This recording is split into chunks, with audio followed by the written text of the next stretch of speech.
बिस्मिल्लाहिर्रहमानिर्रहीम। अस्सलाम वालेकुम। कैसे हैं आप सब लोग। आज मैं आप सबको अपने किचन में मज़ेदार से चपली कबाब बनाना सिखाऊंगी। यमी से होते हैं, बहुत मज़े के, बच्चों के भी फेवरेट, बड़ों के भी फेवरेट और जल्दी बन जाते हैं, कोई इतनी ज़्यादा देर भी नहीं लगती। चपली कबाब बनाने की इंग्रेडिएंट मेरे पास इस तरह से है। मैंने 1 किलो बीफ का कीमा लिया है। अच्छा, एक चीज आप ध्यान में रखिएगा कि कीमा जो है वो थोड़ा सा चर्बी वाला होना चाहिए, चिकनाई वाला होना चाहिए, क्योंकि चपली कबाब की रिक्वायरमेंट होती है।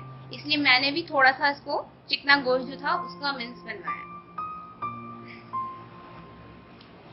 साथ ही मेरे पास यहाँ पे मकई का आटा है 3 टेबल स्पून। 2 टेबल स्पून मैंने घी लिया है। 2 टेबल स्पून अदरक लहसुन का पेस्ट है। 1 अंडा है।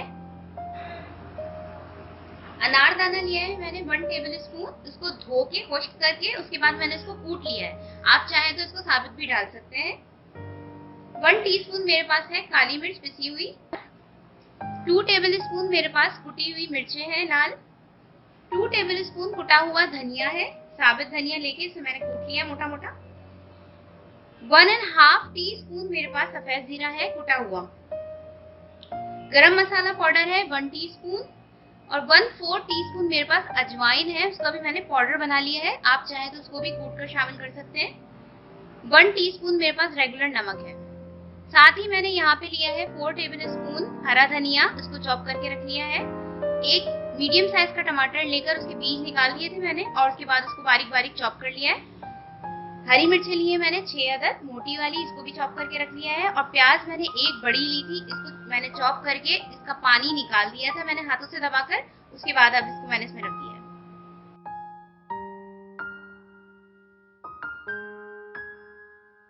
अब सबसे पहले मैंने क्या करना है, कीमे के अंदर तमाम इंग्रेडिएंट्स को मिक्स करके इसको मैरिनेट होने के लिए कम से कम 2 घंटे के लिए फ्रिज में रखना है। अब इसके अंदर सारे स्पाइसेस में शामिल कर रही हूँ जो भी मैंने लिए थे। साथ ही इसके अंदर अदरक लहसुन का पेस्ट शामिल कर दिया है मैंने। मकई का आटा भी मैं इसमें शामिल कर रही हूँ। घी है। आप चाहे तो इसमें चर्बी भी इस्तेमाल कर सकते हैं, लेकिन कीमे के अंदर ऑलरेडी मैंने थोड़ा सा चिकना गोश्त यूज किया था, इसलिए मैं इसमें घी इस्तेमाल कर रही हूँ। और ये सारा जितना भी मसाला है ये भी मैं इसमें शामिल कर दूंगी। और अब मैंने हाथों की मदद से इसको बहुत अच्छे तरीके से मिक्स करना है। देखिए इस तरह से मैंने अब इसको मिक्स कर लेना है अच्छे से। आप चाहे तो इसको स्पून से भी मिक्स कर सकते हैं, लेकिन मैंने हाथों का इसलिए बोला है कि हमें बिल्कुल यकजान करना है मसाले गोश्त के अंदर, तो वो सिर्फ हाथ से ही पॉसिबल है, स्पून से इतना अच्छा मिक्स नहीं होगा। देखिए मैंने मिक्स कर दिया है सारा मसाला इसमें अच्छे तरीके से। अब जो अंडा लिया था वो हम इसमें शामिल कर देंगे। आप चाहे तो इसके अंदर 2 एग्स भी यूज कर सकते हैं, लेकिन मैं 1 एग इस तरह से मिला रही हूँ और 1 एग जो है वो मैं इसको इसमें फ्राई करके मिलाऊंगी। अभी मैं आपको बताऊंगी कि मैं किस तरह से करूंगी। पहले मैं ये इसमें मिक्स कर लूं। अंडा मिलाने के बाद देखिए अब इसके अंदर मैंने लिया है अनियन पाउडर, सिट्रिक एसिड लिया है 1/4 टीस्पून और अनियन पाउडर लिया है मैंने 1 टेबल स्पून। साथ ही आमचूर का पाउडर लिया है मैंने 1 टीस्पून, ये भी मैं इसमें शामिल कर दूंगी। और अब इसको भी बहुत अच्छे तरीके से इसमें मिक्स कर दूंगी। देखिए मैंने एक पैन लिया है और इस पैन के अंदर मैंने सिर्फ 2 टेबल स्पून ऑयल डाला है। 1 अंडा मैंने अपने कीमे के बैटर में मिला दिया था और अब 1 अंडा मैं फ्राई करके मिलाऊंगी, तो मैंने इसको फेंट लिया है। और सादा अंडा है, इसमें कुछ भी नहीं है, इसको मैंने इसमें डाल दिया और अब मैं इसको फ्राई कर लूंगी।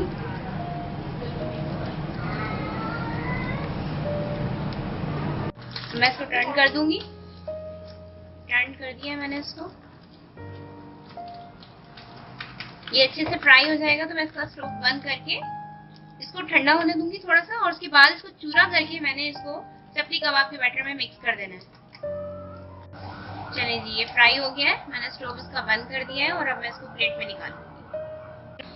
अब जो अंडा फ्राई किया था मैंने वो मैं इसमें चूरा करके मिक्स कर दूंगी। इस तरह से इसको चूरा कर लेना है आपने पहले अच्छे तरीके से चूरा करके फिर मैं इसको कीमे में मिक्स कर रही हूँ। इस तरह से अंडा डालने से कबाब बहुत मजे के क्रिस्पी क्रिस्पी से हो जाते हैं, कॉर्नर्स भी इसके बहुत मजे के लगते हैं ये। अब मैं इसको मिक्स कर दूंगी इस तरह से। अब देखिए मैंने फ्राइंग पैन ले लिया है और इसके अंदर मैं घी डाल रही हूँ। ठीक है, आप चाहे तो इसको ऑयल से भी फ्राई कर सकते हैं, लेकिन मैं घी यूज कर रही हूँ। थोड़ा सा मैंने इसको घी डाल दिया, ज्यादा घी इसलिए नहीं डालूंगी कि हमने इसको शैलो फ्राई करना है, डीप फ्राई कभी भी नहीं होते, डीप फ्राई करेंगे तो ये टूट जाएंगे। ठीक है जी, तकरीबन मैंने समझे इसके अंदर हाफ कप जो है वो घी शामिल किया है। अब इसको मैं थोड़ा सा गर्म होने दूंगी। देखिए मैंने इसके अंदर बैटर में से एक बॉल ली है। अब आपकी मर्जी पे है कि आप कितना बड़ा इसका चटनी कबाब बनाना चाह रहे हैं। ठीक है जी, मैं जो हूँ वो उसको बहुत छोटा सा नहीं बनाऊंगी, थोड़ा सा बड़ा होगा मेरा। आप चाहे तो जो भी साइज रखें और इस तरह से फैला लूंगी। ठीक है, बहुत आसान है, कोई मुश्किल बात नहीं है इसमें। थोड़ा सा मैं इसको थिक रखूंगी, क्योंकि अगर आप बहुत ज्यादा थिन कर देंगे तो ये जूसी नहीं बनते हैं, वो फिर बिल्कुल सूख जाता है, गोश्त का जो जूस होता है अपना। थोड़ा सा आप इसको मोटा रखें, ज्यादा नहीं कह रही हूँ, थोड़ा सा, ताकि ये जूसी बने। अब ये इस तरह से बन गए हैं। देखिए ये मैंने पूरा एक बना लिया है और इसके ऊपर मैं एक टमाटर लगा दूंगी इस तरह से। ठीक है, आप चाहे तो लगाएं, चाहे तो ना लगाएं, इसका कोई इशू नहीं है, क्योंकि हम इसके बैटर में भी हम मिक्स कर चुके हैं। अब मैं इसको इस तरह से लगा दूंगी और अब मैंने इसको जो मैंने घी गरम किया है उसके अंदर डाल दूंगी। आराम से डालना है आपने इस तरह से इसको, और इसको मैं मीडियम इसका फ्लेम कर रही हूँ और मीडियम फ्लेम पे इसको फ्राई होने दूंगी। मैंने इसको उस वक्त तक टर्न नहीं करना है जब तक कि नीचे से जो है वो अच्छी तरीके से फ्राई ना हो जाए। अगर मैं इसे कच्चे में ही इसको टर्न करूंगी तो ये टूट जाएगा। ठीक है जी, अभी मैं इसको अच्छे तरीके से इसी पे होने दूंगी और मैंने फ्लेम को मीडियम रखा हुआ है। एक तरफ से फ्राई होने के बाद अब मैं इसको इस तरह से आराम से बिल्कुल टर्न कर दूंगी ताकि ये टूटे ना। देखिए मैंने टर्न कर दिया और ये बिल्कुल भी नहीं टूटा। अब इसको भी मैं इस तरफ से होने दूंगी इसी तरीके से। इसी तरह से मैं आपको सारे कबाब बनाकर दिखाती हूँ। तो जनाब हमारे मजेदार से चपटी कबाब तैयार हो चुके हैं। बहुत मजे की खुशबू आ रही है और गर्मा गर्म उसको आप चपाती के साथ या पराठों के साथ खाएं, बहुत मजे के लगते हैं। रेसिपी को फॉलो करें ताकि आपको अंदाजा हो कि वाकई में ये बहुत मजे का है और आपको डब्बे के मसाले की कोई जरूरत नहीं रहेगी। इसके बाद इंशाअल्लाह ताला नए कबाब, नए तरीकों के सालन और बहुत सारे मजेदार डिशेस के साथ फिर हाजिर होंगी। मेरी वीडियो को लाइक और शेयर करना ना भूलिएगा। रेसिपी ट्राई करके फीडबैक कमेंट्स में जरूर दीजिएगा। इंशाअल्लाह ताला नई रेसिपीज के साथ फिर हाजिर होंगी। जब तक के लिए अल्लाह हाफिज।